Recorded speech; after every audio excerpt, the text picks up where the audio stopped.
Hi, Purpose Partner. Welcome to another episode of Rise to Your Purpose, a personal and spiritual development podcast for female entrepreneurs with a mission. We are your hosts, Brandie and Natalie. We are founders of Victorious Entrepreneurs Rising, where we guide women to build profitable businesses online through diversifying your income, using kingdom principles in marketing, and operating in a spirit of rest so that you can create kingdom impact. After this episode, be sure to join our Purpose Partner Facebook community and get your copy of our Rise to Your Purpose devotional so we can continue to serve you as we partner together in our faith and business. Let's dive into today's episode.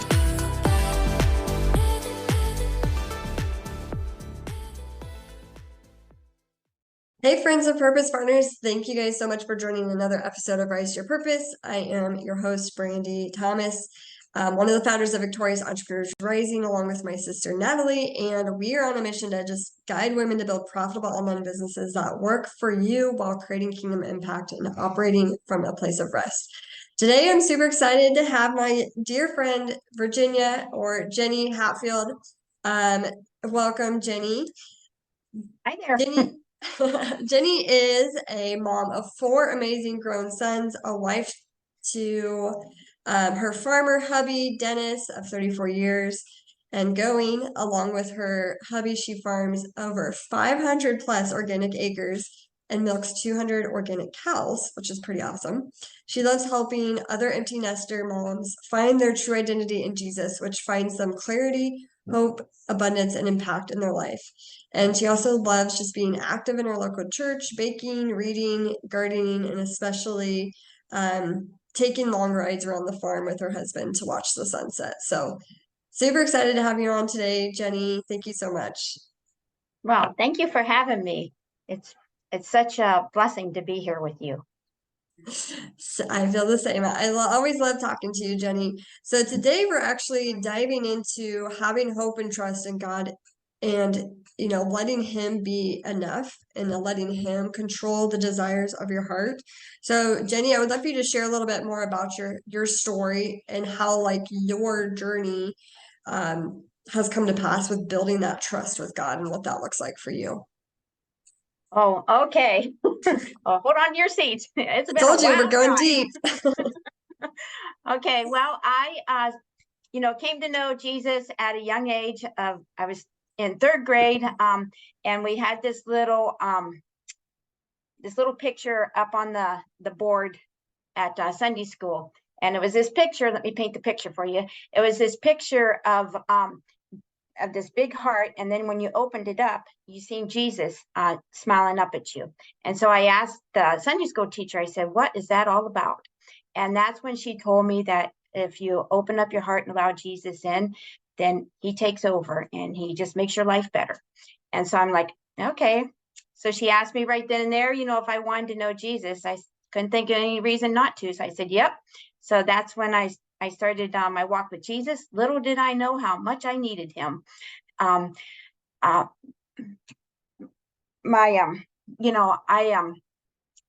dad, sexually abused me at age 16, and which at the time I didn't think that was a really big thing. I just kind of buried it and went on with life, and that, but God was also very good to me. God has always put the right women in the right place at the right time, because God gives you a path. And if you listen to him and if you hear him, he will put the right people in the right path for you so that you can keep on the straight and narrow instead of going off and going crazy.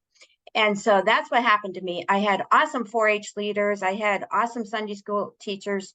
I had teachers in school that stepped in when I really needed them, especially during that period of time when, after that had happened with my dad.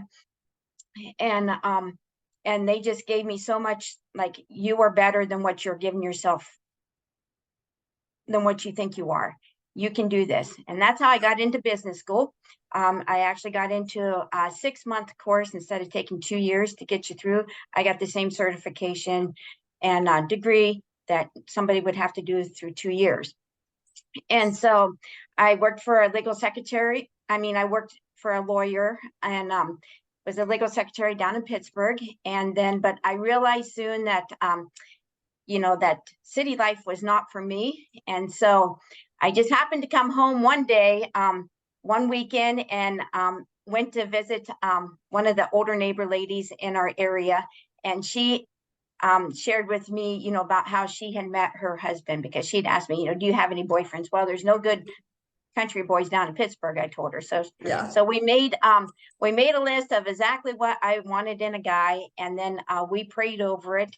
And she said, and she told God, everybody's hearts, and so you go find Jenny a young man to marry.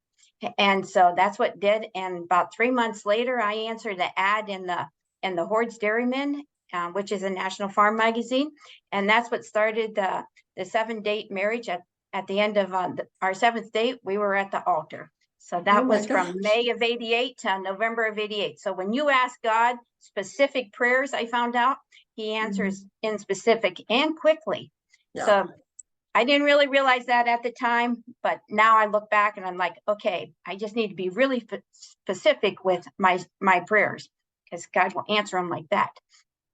And then, so then, I became a farmer's wife. We had four amazing sons that we've been able to raise up on our farm. We went organic back in 2015. It took us 3 years, 18. And if you really want to walk through a shadow of fear and doubt and just don't know what the heck you're doing, try that. And you'll get real close to God. In the middle of that, our last year of certification, the milk and parlor, which is the area that we milk our cows in, burnt to the ground in the middle of a blizzard. So, but boy, did we see God come alive in our community.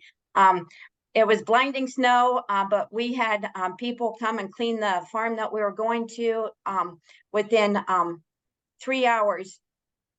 It was at 12 noon, our barn burnt, and by 7 o'clock that night, we were milking in the new parlor. Wow. And and all our cows got there safely. And so that was a major thing. We got our cows back, that year within 6 months, and we were able to get our certification, which kept us in farming, because without the organic, we wouldn't have made it. And so, and then a lesson I learned from there is put your blinders on and don't look left or right. And it tells us that in the Bible. Don't look left, don't look right, keep your eyes on me. And so that has become, one of my standing verses. And so, and then my husband at the same time got a diagnosis that he needed a liver transplant. And so for 4 years, we walked through that health journey. And last July, it's like a year. Actually, today was the day that a year ago we went to his liver doctor, and he told us that he didn't have much time, that basically it was either going to be all the stars were going to have to align up, or otherwise he wasn't going to get that liver transplant. And I told that liver doctor, I said, no, I said, I serve a living and loving God, and my God will find my husband a liver by the end of the week. And that doctor just thought I was crazy, and I don't know what came over me, but I just stood up and I just shouted that out to him. And so we started a live donor. Of course, that was too late. But by the end of that week, we, on that Saturday, the 16th, we had got word that his liver had been found. But what was before that Thursday, I was so stressed out to this point, because they told us we had to answer that phone. You only got 2 tries. And we had to answer that phone, and if we missed it, it just went to the next person. And so I was living in fear. And so finally one day at Walmart, I was just there to get some just little supplies to get us through the next week. And I heard this voice that said, do you trust me? And I looked around, I said, no. and then very softly it came again, do you trust me? And I said, no, because I am a control freak. I am a farm wife. I like to have my checklist. I like to have my plan, and I like to be in control, because I had learned in life that I had to be in control, because otherwise it just didn't get done, Yeah. you know, because I didn't have that connection with my father, earthly Mhm. father, and so I had to learn this whole connection with my heavenly Yep. father. And so the third time, when God is so patient and so kind and such a gentleman, and he very softly said, "Do you trust me?" And at that point, I was in front of the dairy case, and I just bowed my head and I said, "Yes, God, I trust you no matter what. I trust you to that if you take my husband home with you in heaven, at least I know he won't be in pain anymore. And I trust you to complete heal him, and to be able to have him healthy for the rest of his life here on earth with me and our family." I said, "I just trust you to make the decision." I said, "Whatever you do, I will sing your praises no matter what." And as soon as I prayed that and said that, there was such a tremendous release of pressure, of stress off me. And I walked out there with my head up held high, and I just knew that God was going to answer my prayer by the end of that week for Mhm. him to get a liver. And then it happened on that Saturday at 4 o'clock. We got that call. And it was so funny, because we had just kind of gone over, Dennis and me. He had showed me, what to do for the organic transition. And he'd showed our one son, what to do, so that just in case, things went bad, and that we would know exactly what to do and where the paperworks were and Mhm. everything. And this is with his liver foggy brain too. Yeah. And then, so I thought, okay, we're in good. We're doing good. And everything was going good until about 10 days later, when all of a sudden his liver shut down and it just died. So I walked in one morning with his liver, him telling me that his liver had died, and he'd been put back on the list. So that was at 7 in the morning. And at 1 o'clock in the afternoon, we had his liver again.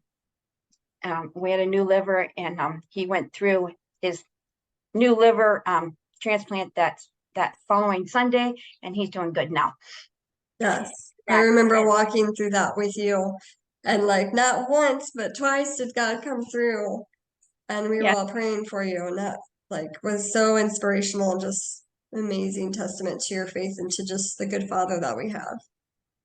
yes. And the amazing part is I wasn't all stressed out that second time. While I mean, I had like a few little minutes Yeah, of I'm sure. to like freak out, but then I quickly, but because of the women that I have in this community, they just started sending me love and scriptures and prayers, and that's, I just immediately got refocused, and Yeah. I knew who was in charge.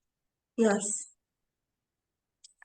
Thank you, Jenny. That was a lot, and I loved every minute. Like that was amazing, because over and over and over you just saw how God was proving himself, like that he is somebody that you can trust, and that he Mhm. does love you, and he does show up for you, and he does provide for you.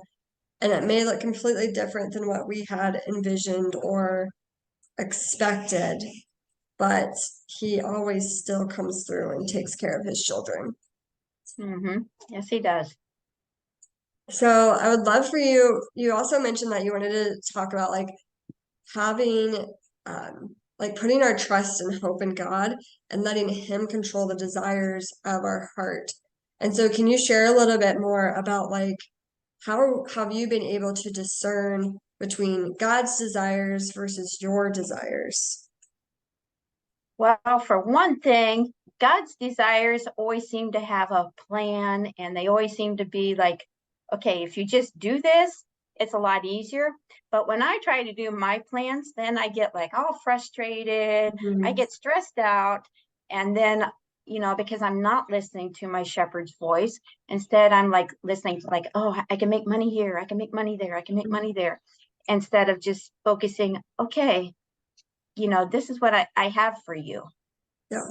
And I know with in the Radiant Speakers Academy, there is one homework lesson where Lisa, one of the coaches, shares with us that she wanted us to go back and journal our life. What are the things that you found joy in? What are the things that you found that were points in your life that kind of changed your thinking, and write those down. And when I did that, I realized, some of the passions that I've had early on in my life, that's where I'm leading now. Mm-hmm. And so a lot of that is just going back and just spending time with God and saying, okay, show me. Yeah. And when you sit there and you just journal and you just like, okay, God, show me.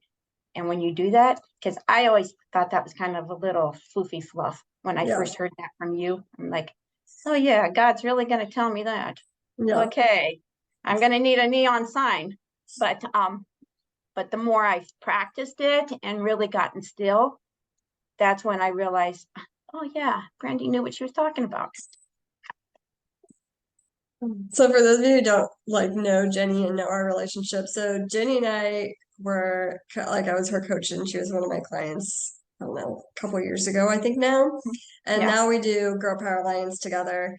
And so when she was mentioning the Radiant Speaker Academy, that is one of their live coaching programs inside of the Girl Power Alliance membership that we get to do together. And so, yeah, it's been so awesome to watch you grow in your faith, Jenny, since our first session to where you're at now, and just watching God work in your life. And it's been so awesome. And I know he's still working in both of our lives.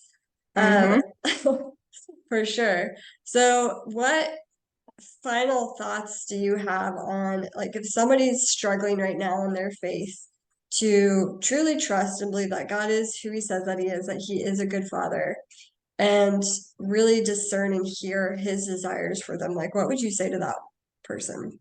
Well, I would say that you need to know your shepherd's voice and know the difference between limited beliefs and your shepherd's voice. Because Jesus, your shepherd, will never tell you to be afraid. He'll never tell you to be stressed out. He'll never tell you to be anxious or worried. Instead, that is the devil telling you, because he wants to keep you limited. And so when I finally figured out who my shepherd's voice was, and that I could trust him, and that he just gave me thoughts of love, thoughts of power, thoughts of, I can do this rather than I can't do this. Anytime you have a thought that says I can't do that, that is exactly the devil trying to tell you, keep her down, because the more I keep her down, the more she isn't going to bloom into the purpose that God knitted me in my mother's womb. I mean, he gave me a purpose right then and there. Yes. Amen. Yep. Awesome. Well, thank you so much, Jenny, for taking the time to dive into that with me today. I think a lot of us, or just a lot of people in general, struggle with hearing their father's voice and hearing their shepherd's voice, like you said, and just taking that time to seek first the kingdom of God and his righteousness, and then all these things will be added. And I think that right there is the key of what you said, right, if we just seek God, if we know his voice, and then we will have that trust, we will have that joy, we will have that peace and that rest, versus the worry, the doubt, the anxiety, the fear. And then he will provide. He will give us all and meet all of our needs according to his plan and purposes. So I'm so grateful for you to share your story on here today. And do you want to share how people can connect with you? I'll push your links in the show notes, but how, if people want to get to know you better or connect with you more or partner with you, how would they find you? Well, I'm on Facebook as Virginia Hatfield. I'm on Instagram as Faith Farm Mama. And so those are the two best ways. And then I have my links on both of those pages, so you can see what I'm up to. All right. Well, thank you so much, Jenny, for joining me today. And thank you, everybody, for listening. Thank you for having me. I enjoyed it. Thank you so much for listening to today's episode. We would love to hear from you. So please share your takeaways by tagging @LiveVictorious over on Instagram and leave a review. This will help us get more visibility and reach more women like you for the kingdom.